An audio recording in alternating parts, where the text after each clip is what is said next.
Okay, now what you're seeing on your screens are the stills of Indian team in their new jersey. That's the new jersey. And the BCCI got slammed for this as well. I don't know if you read about this, Chetan, where first, before they left for the West Indies, it had on the chest, they had India written, and now they have Dream 11. And fans have slammed the BCCI after those images because, they've replaced that with the team sponsor. But just coming back to this whole conversation about vice captaincy, and I want to ask you this. Rohit Sharma's captaincy and the fact that he's being slammed by Sunil Gavaskar right before the start of the series, how do you think that would impact Rohit, the captain, who's also not scoring runs as a batter?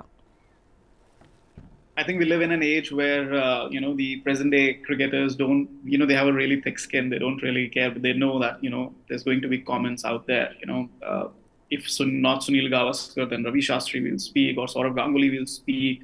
Somebody or the other will keep on speaking because we live in that particular age.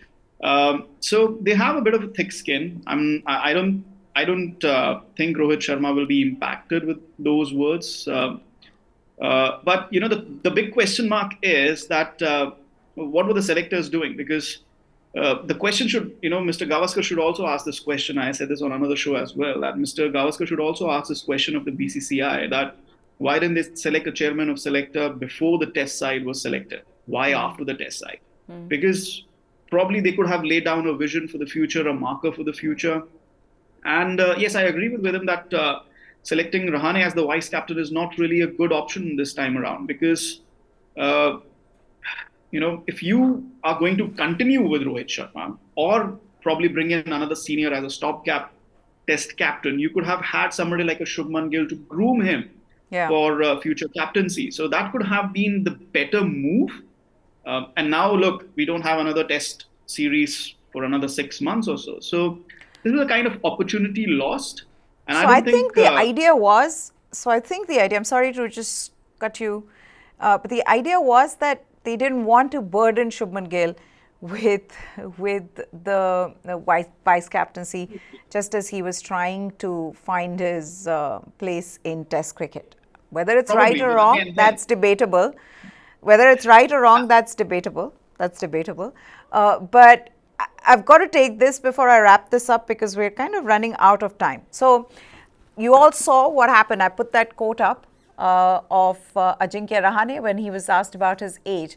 Now, in that same video, Rohit Sharma was watching Ajinkya Rahane while he was being asked these questions, and he was there because there weren't enough reporters. West Indies is one of those places where not too many reporters end up going. So Ajinkya Rahane was there.